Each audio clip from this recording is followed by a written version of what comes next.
Dr. Tan Woo Ming. Question number 3, please.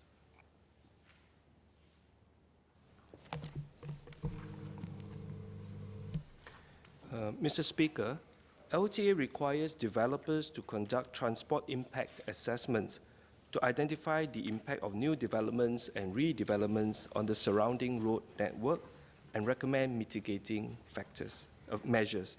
This applies to both new and mature estates. LTA publishes guidelines for how developers should conduct the transport impact assessment.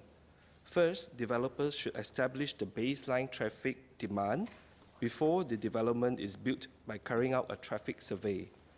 Developers also have to estimate the future growth in traffic volume due to external factors such as the vehicle growth rate and other new developments in the area. Second, developers should assess the additional traffic that will be generated by the planned development. This is typically done via surveying a comparable development and adjusting for a lower vehicle mode share if there are future improvements in public transport and active mobility access to the development when it is ready. LTA does not require the transport impact assessment to consider a range of vehicle population scenarios, nor for a specific car-like scenario. However, by factoring in the vehicle growth rate, which is currently 0 for non-commercial vehicles, and enhancements to public transport and active mobility infrastructure in the vicinity, the developments will account for a reduction in the usage of private cars over time. Dr. Tan Woo Ming. I thank SMS for his answer. Sir, some mature HDB estates had their road designs, especially the smaller loop roads, built at a time when vehicle norms were quite different from today. And as a result, some residents are concerned when there are additional residential developments coming up, such as in the town of Clementi, where I serve. What measures will the ministry consider to at least ensure the vehicle congestion is moderated?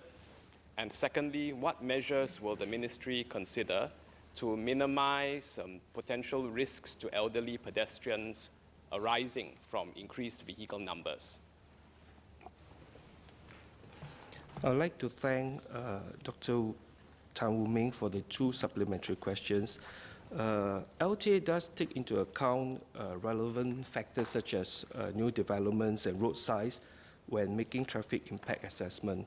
And as what Dr. Tan mentioned in his supplementary question regarding the size of old roads as well as potential congestion, as part of the traffic impact assessment, the developer will have to identify the development's impact on the surrounding transport network and recommend necessary measures to mitigate some of these potential negative impact, including congestion, as mentioned by Dr. Tan. And some of these possible transport improvement measures will include staging the developments to prevent a surge in traffic demand, or road widening whenever possible, and also to encourage the use of public transport and active mobility modes of transport. As to the second question on how we ensure safety for the pedestrian, of course, whenever possible, LTA will work with URA to build overhead pedestrian networks so that the elderly need not have to cross the busy road. And when overhead link bridges are not possible or not appropriate, then LTA will also identify silver zones to make our roads even safer for the elderly. And just to update, we have implemented 15 silver zones over the years, and we will expand and propose another 50, up to 50 by 2023.